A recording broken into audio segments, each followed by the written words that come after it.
Good morning, good afternoon, good evening. Ryan Engelstad here, Thunderdome, Minnesota.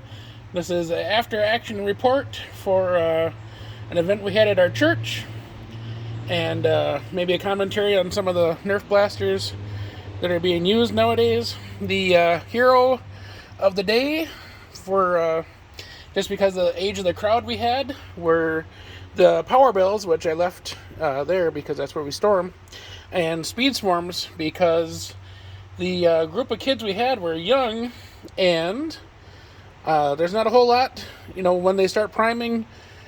We always talk about how we want the blaster to be more powerful, and why didn't they do this, why didn't they do that? Well, when you have kids that are 4, 5, 6, 7, 8, yeah, they can prime them a few times, but the guns ended up jamming more because they didn't prime the blasters all the way, or they just got tired from, it's when they're running up and down a hill for 3 hours and shooting blasters, there's a potential for issues with the younger players. So there is a place for blasters from the old days that still just, all you have to do is jam darts in the front, pull the trigger, and away you go.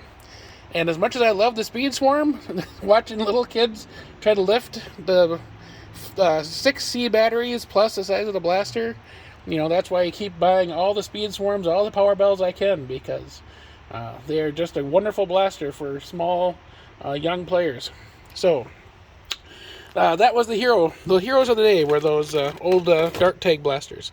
This works great, this Mega XL. However, the Mega XL darts are as accurate as Elite. They go up, down, left, right. Even with 6 shots, it's hard to hit your target. And this does work with those just fine. Even shooting them uphill, they travel just great. This is of course, the hero of the second hero of the day. Most people will agree. Those Adventure Force or X-Shot destroyers are just a wonderful blaster. They're easy to prime. 6 shots, they do well. This is also worked great. However, trying to explain to a kid who's under 10 how to flip that switch, and that switch itself is a bit rigid, and they ended up, jamming a blaster that way because it would be like half, in between, and then they try to front prime the blaster and jam it. So I ended up using that just fine, but again, there's a reason why they put the ages on the blasters that they could do.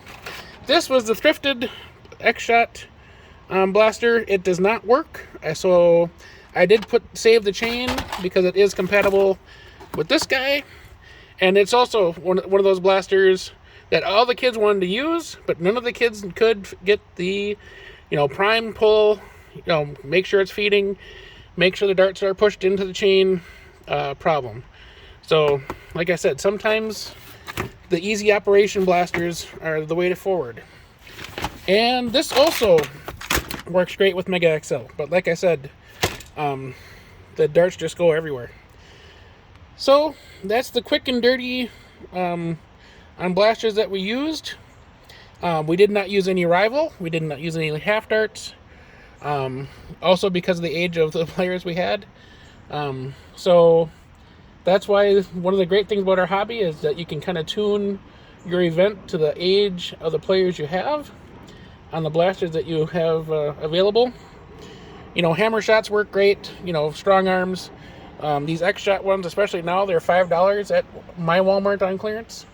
So, plus all the darts you get, for a young player to get 24 darts is pretty cool. So,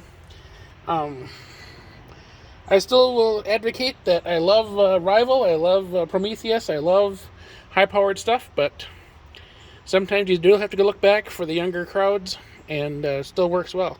A lot of fun was had. We had a gorgeous day. It was beautiful and in the 70s, nice and sunny, so no complaints there. So there it is, quick and dirty after-action report. There is definitely a difference between just plinking around the house and actually using them in battle. You got to have both. You got to have the high performance, or the performance for both. And you also have to know your blasters and how to explain them to, like I said, the younger kids. So, yeah, it's always a lot of fun having events. And we'll talk to you guys after the next one. Bye.